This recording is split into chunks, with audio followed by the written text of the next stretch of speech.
안녕하십니까 여러분, 강명도TV 자유조선을 시작하겠습니다. 국제정세, 미국과 중국을 둘러싸고 상당히 긴박하게 돌아가고 있습니다. 그 과정에서 이 대만 해협을 둘러싸고 군사적 충돌 위험까지 갈 수 있는 그런 상황이 계속 전개됐지만, 최근에 미국과 중국이 15일이죠. 우리 시간 내일인데 미국 시간 15일, 중국 시간으로 아마 16일 겁니다. 우리도 16일이 되고요. 화상으로 미중 정상회담이 열린다고 합니다. 미중 정상회담 처음 이 바이든 대통령이 들어와서 이 팬데믹 상황 이후에 지금 처음 열리는 것 같은데, 아마 여기서 어떤 문제가 논의되고 또 어떤 문제가 중점으로 다뤄질 것은 이미 다 나와 있습니다. 미국은 중국을 경제적으로 압박합니다. 그것도 최첨단 기술 분야에서는 이번에 인텔도 중국에 더 이상 공장을 확장하지 말라고 주문을 한 상태이고, 다시 말씀드리면 최첨단 기술이 중국에 넘어가는 것을 반드시 막겠다는 것이 미국 바이든 정부의 입장인 것 같습니다.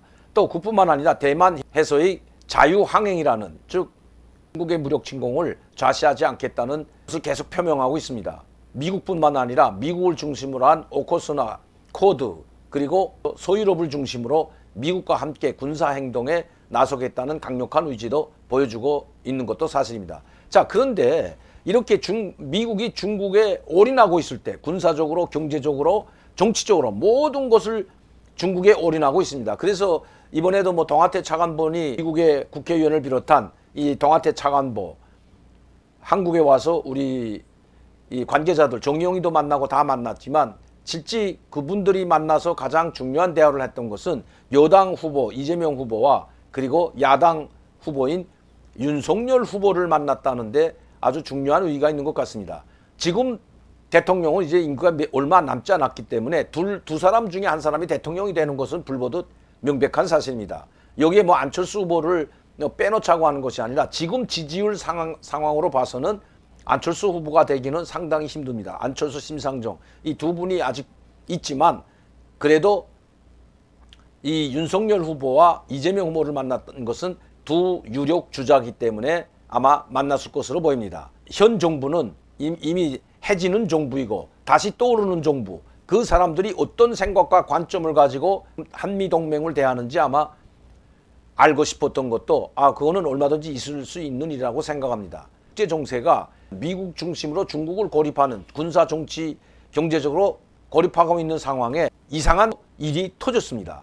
여러분들도 뉴스를 통해서 아시겠지만, 이 폴란드와 벨라루스 사이에 지금 군사적 긴장이 고조되고 있다고 합니다. 바로 중동 난민 문제 때문인데, 벨라루스를 통해서 대량으로 폴란드 국경으로 중동 난민들을 들이밀고 있다는 것입니다. 이 과정에서 지금 군사적 충돌까지도 일어날 수 있는 상황이 벌어지고 있다고 합니다. 그런데 폴란드는 이 유로 동맹에 가입한 나라이고 EU에 속해 있는 나라고, 벨라루시는 러시아, 즉 푸틴 대통령이 전적으로 지원하는 국가입니다. 저는 벨라루시 국가는 상당히 조그말 뿐만 아니라 인구도 1000만이 되지 않는 것으로 알고 있습니다. 뭐 유엔에도 가입하지 않았다는 이야기가 더 나오는데, 왜 이 벨라루스가 지금 제가 잘 아는가 하면, 이 벨라루스라는 이 국가에서 북한의 수많은 공작원들이 활동했기 때문입니다. 벨라루스를 중심으로 북한의 해커들, 그리고 이 군수물자를 수입하는 아주 중요한 임무를 띈 전문가들이 바로 이 벨라루스에 들어가서 활동을 해왔고, 무기, 즉 미사일과 핵무기를 만드는데 벨라루스를 통해서 그 부품들과 재료들, 이 알루미늄 재료나 이런 상당히 중요한 그 외관 재료들을 이 벨라루스를 통해서 많이 들어갔다고 합니다. 그런 정보를 예전에 벌써 입수했기 때문입니다. 그리고 이 벨라루스는 그만큼 북한과도 가깝다는 것입니다. 그리고 활동을 이 벨라루스를 중점으로 해서 북한의 군수물자 수입업자들과 전문가들과 그리고 해커들이 집중 활동하고 있다는 것도 이미 공개된 사실입니다.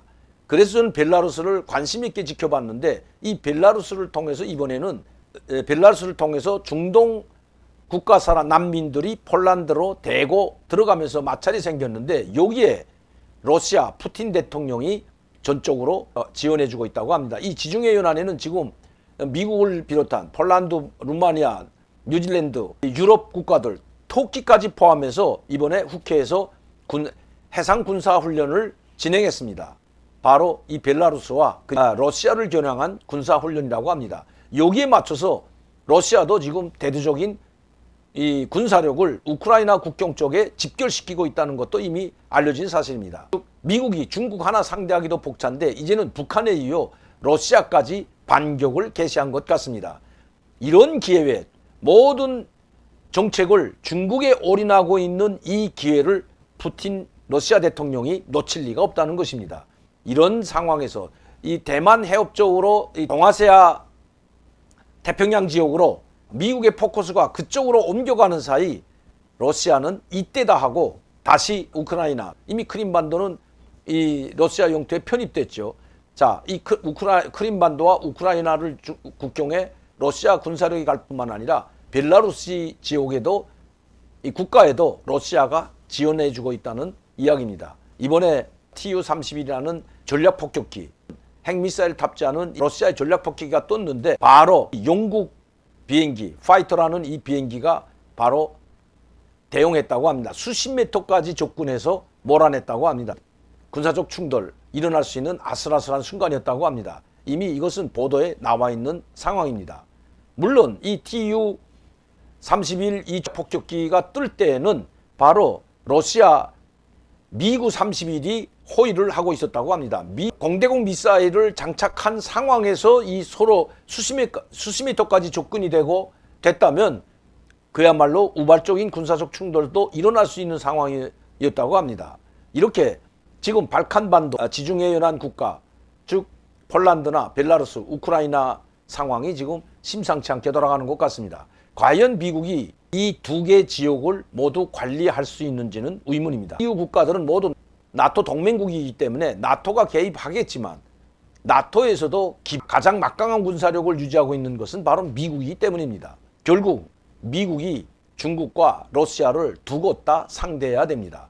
즉 벨라루스와 우크라이나, 이 폴란드 국경이죠. 그리고 우크라이나 문제, 여기서 사태가 터진다면 미국이 방관할 수만은 없다는 것입니다. 또 대만 해협에서 중국이 지금 무력 시위를 계속하고 있는 것도 사실입니다. 이런 상황에서 만에 하나 19기 6차 전당 공산당 6차 전당 대회 때도 이 대만 통일에 대해서 분명히 못을 박았습니다. 대만 독립은 절대 허용하지 않을 것이며 반드시 통일하겠다는 것을 천명했습니다. 이런 상황에서 무력 시위가 계속 일어나고 중국의 군사력이 대만 해협으로 총집결하고 있는 상황에 미국이 과연 이 두 곳에서 군사적 작전을 수행할 수 있을지, 거기에 북한의 군사적 도발까지 이루어진다면 그야말로 이 태평양 지역 그리고 우크라이나 이 지중해 연안 지역은 어떻게 변할지 모르는 가장 군사적으로 위험한 지역으로 지금 꼽히고 있다는 것입니다. 즉 태평양 그리고 우크라이나 지역, 이 발칸반도, 정말 대만 해협과 발칸반도가 두 곳이 다 지금 한반도보다 더 먼저 군사적 충돌이 가능한 지역으로 화약고로 변모되어 가고 있다는 것입니다. 그런데 또 이란도 지금 만만치 않습니다. 또 중동에서는 이란이 지금 이 기회, 이런 호기, 즉 미국이 중국과 싸우고 러시아와 싸우고 이럴 때 중동에서 또 어떤 일이 벌어질지, 또 이란이 어떤 군사적 행동에 나설지도 상당히 모르기 때문입니다. 그래서 이스라엘이 지금 바짝 긴장하고 있다는 뉴스도 나오고 있는 것입니다. 모든 미국의 초점, 포커스가 중국과 우크라이나로 돌려가고 있는 상황, 지금 이 한반도는 그야말로 폭풍 전야처럼 조용하기만 합니다. 크리튼 브링크라는 동아태 차관보가 우리 일본을 방문했다, 또 한국을 방문했습니다. 그리고 종전선언 문제와 관련해서 미국과 한국 간에 긴밀한 협력을 하고 있지만 아직도 뭔가 제대로 합의가 이루어지지 않고 오히려 서로 협의를 하고 있지만 서로 제안하는 그 범위가 상당히 다른 것으로 나타나고 있습니다. 즉 우리가 제안하는 것과 미국이 바라는 종전선언에 관한 관점이 상당히 차이가 있다고 지금 언론에서 뉴스가 나오고 있고, 정의용 장관이 급기야 그렇게 종전선언이 쉽게 되지는 않을 것 같다는 이야기까지 나오고 있는 것입니다. 왜냐하면 제가 여러 차례 말씀드렸지만 종전선언은 그렇게 쉬운 문제가 아니기 때문에 정치적 선언은 쉽지만 이 정치적 선언이 있은 다음에 실무적 관점에서 실무 협상에 들어가서는 미국도 북한도 중국도 우리도 받아들일 수 없는 상황들이 상당히 많이 존재하기 때문입니다. 우리 정부는 이렇게 이야기합니다. 종전선언을 선포하더라도 그 전에 유엔사도 그대로 있을 거고 미군도 있을 것이고 달라지는 것은 아무것도 없다.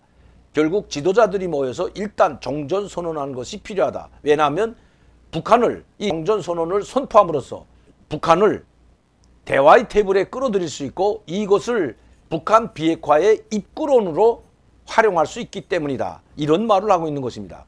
북한이 요구하는 건 지금 김정은이가 바라는 것과 완전히 상극으로 대치되는 말을 지금 정의용 장관이 하고 있다는 것입니다. 북한이 바라는 것은 그렇기 때문에 김여정도 2번에 걸쳐서 그리고 김정은도 2번에 걸쳐서 종전선언은 시기상조다. 그렇다고 건 필요 없다. 적대시 정책, 이중적인 잣대, 한미 군사훈련이 존재하는 한 이 종전선언은 무용지물이다. 그런 것은 지금 이런 것들을 놔두고 종전선언 해봤자 아무 의미가 없다고 노골적으로 반대하고 있는 것도 바로 그겁니다. 그래서 김정은은 다시 유엔 대사 김성을 통해서 유엔사 해체를 요구하고 나서고 있다는 것입니다. 이 문제는 다음 시간에 한번 더 구체적으로 여러분들께 말씀드리고 이렇게 북한도 반대하고 미국도 껄끄러워하고 중국도 그렇게 달가워하지 않는 이 문제를 우리 한국 정부만 어떻게 해서라도 종전선언을 선포하려고 무진애를 쓰고 있다는 것입니다. 그것은 2018년도 12월 말까지 3번의 정상회담을 한 이 2018년도 여러분들도 아마 기억하실 겁니다. 9.19 합의문이죠. 그 9월에 김정은을 방문했을 때, 즉 문재인 대통령이 북한을 방문했을 때 엄청난 대접을 받고 왔습니다. 평양시 군중 20만 군중 앞에서 연설까지 하는 그런 혜택도 배려도 김정은은 문재인에게 돌려주었죠. 그리고 삼지연을 일정에도 없던 불의의 삼지연 천지 백두산 천지에 올라가서 그 물을 뜨면서 감격무량했던 문재인 대통령, 그리고 그 감격에 취해서 2018년 12월까지 어떤 일이 있더라도 종전선언을 이뤄내겠다고 이야기했던 문재인 대통령입니다. 지금 문재인 대통령은 정부가 올인해서라도 어떤 수단과 방법을 다해서라도 미국을 설득시켜서 종전선언을 하려고 하지만, 즉 정치적 선언에 불과할지라도 종전이라는 선언을 하고 싶지만 북한도 반대하고 있다는 것, 그런 종전선언에는 도장을 찍지 않겠다고 분명히 이야기하고 있다는 것입니다. 이번에 크리튼 브링크 동아태 차관보가 이재명 후보나 윤석열 후보를 만나는 것도 바로 이와 무관하지 않다는 것입니다. 즉 한미 간의 이견이 그렇게 쉽게 좁혀지지 않고 있다는 것입니다. 이제 정부는 국가안보와 국민의 안전의 모든 것을 이 임기 기간 동안에 문재인 대통령은 계속해서 남북관계 진전시키고 2018년과 같은 봄날로 다시 돌아가기 위해서 무진애를 쓰지만 이제는 시간도 별로 없기 때문에 안정하게 관리하다가 다음 대통령에게 모든 것을 인계해주고 남북관계도 못을 박지 말고 이 문정인 이 세종연구소 소장처럼 뭐 내년 베이징 올림픽 때 네 지도자가 선언을 하게 되면 다음번 정권도 이것을 뒤집지 못할 것이다. 뭐 이런 엉뚱한 생각을 하지 말고 이제는 안전한 안전관리 그리고 대선 관리를 중립적 문제에서 제대로 하고 그리고 다음 대통령에게 남북관계도 넘겨주는 것이 그것의 순리이고 도리라고 생각합니다. 여러분들도 뭐 언론 뉴스를 통해서 잘 아시겠지만 저는 그 언론 뉴스에 나온 것을 논평하는 것으로 여러분들께 설명을 드렸습니다.